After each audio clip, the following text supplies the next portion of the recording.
Bonjour à tous. En 2021, les premières entrées de pollen, donc du pollen de noisetier, je les ai constatées début février. En 2022, mi-janvier. Et en 2023, l'année dernière, le 31 décembre 2022 pour être précis. Les premières entrées de pollen, ça veut dire quoi? Ça veut dire que la reine a probablement rempli la ponte, et donc les abeilles vont devoir chauffer à l'intérieur de la ruche à 36 degrés, puisque c'est la température à laquelle se développe le couvain. Donc pour ce faire, elles vont avoir besoin d'énergie, et cette énergie-là, elles vont la prendre dans le miel qu'elles auront stocké normalement à l'été et à l'automne 2022. Donc jusque-là, pas de problème, sauf si l'hiver arrive pour de vrai, et surtout s'il arrive tardivement, c'est-à-dire en février, mars, voire début avril. Parce que les premiers nectars ici, ça sera le saule marceau, pas avant, on va dire, fin février, début mars. Et donc si l'hiver est tardif, ce qui va arriver, c'est qu'il y a des colonies qui vont mourir de faim si l'apiculteur ne fait pas correctement son travail. Voilà. Je peux vous dire aussi que sans être devin, vu l'été caniculaire qu'on a eu, l'automne très très chaud et très sec, et l'hiver qu'on a actuellement qui est hyper doux, en sortie de printemps, dans les ruchers, ça va être une catastrophe, ça va être une hécatombe. Voilà. Encore et encore, j'ai envie de dire, puisque c'est comme ça depuis maintenant, ça sera la troisième année où on aura une grosse casse au printemps. À savoir aussi que ces conditions météo d'hiver favorisent le varroa et le frelon asiatique, mais ça c'est une autre histoire. Donc, une fois qu'on a dit ça, qu'est-ce qu'on fait? On a deux solutions. La première solution, c'est qu'on retourne sous la couette et on attend, on va dire, la COP 59, qui va nous annoncer que c'est bon, en 2070, on sera à l'équilibre, à la neutralité carbone. Voilà. Ça, c'est la première solution. Et la deuxième solution, c'est qu'on agit. Alors, comme les débuts d'année sont propices aux bonnes résolutions, je vous propose deux actions. Une pour vous et une pour nous. Alors, pour nous, notre action. Au printemps, on va semer des graines de plantes mellifères sur environ 2000 m2, tout autour du rucher, à proximité des deux ruchers. Donc ça sera des plantes en fait nectarifères et pollinifères.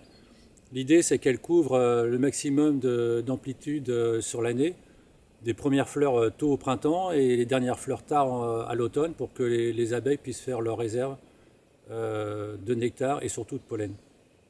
Et on va aussi planter des arbres et des haies mellifères, ça on le fera à l'automne.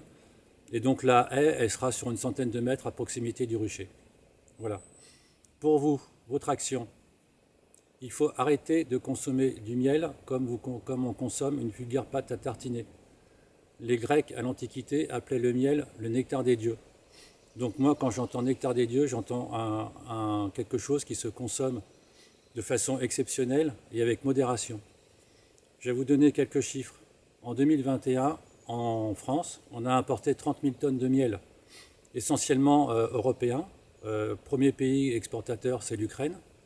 Après, on a l'Espagne, on va voir l'Italie, la Hongrie pour le miel d'acacia, la Roumanie, etc. Et aussi d'autres pays plus lointains, Brésil, Argentine, Chili, et j'imagine l'Australie aussi. En 2015, les 27 pays de l'Europe ont importé 100 000 tonnes de miel chinois. 100 000 tonnes. Donc tout ça n'a strictement aucun sens. Pourquoi?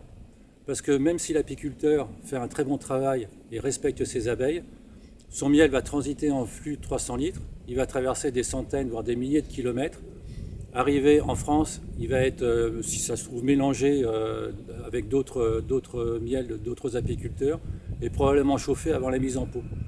Donc en gros, ce que vous aurez dans le pot, ça va être un miel qui sera que du sucre, avec un vague goût d'acacia, de châtaignier, de lavande, de tilleul, peu importe. Donc ce miel-là à consommer n'a strictement aucun intérêt.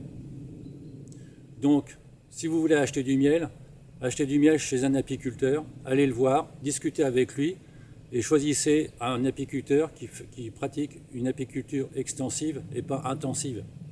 La ferme des 1000 vaches, ça existe aussi en apiculture. Discutez avec lui, voyez sa pratique. S'il propose une dizaine de miels différents, c'est probablement qu'il fait de la transhumance. Pourquoi pas? Mais dans ce cas-là, demandez-lui comment il transhume ses abeilles. Sachez que la transhumance chez l'abeille n'est pas un phénomène naturel. Donc ceux qui sont venus ici sur l'exploitation acheter du miel savent que je passe beaucoup de temps à expliquer ce que je fais, pour deux raisons. D'abord parce que c'est une passion et que j'aime bien la faire partager, et deux, par respect pour mes abeilles, pour expliquer le travail qu'elles font et pourquoi je peux proposer un miel de qualité. En conclusion, pour plagier une phrase célèbre, ne vous demandez pas ce que l'apiculteur peut faire pour vous, mais demandez-vous ce que vous pouvez faire pour l'apiculture. Sur ce, Ali et Moon, nos 2 chats, Raman, notre chien, Muriel et moi, vous souhaitons une excellente année 2023. À très bientôt dans nos montagnes. Et ben voilà, ça c'est fait. Voilà. Pas terrible, non? Si, c'était très bien. Moi, j'ai un peu bafouillé, mais en même temps, finalement, c'est pas mal.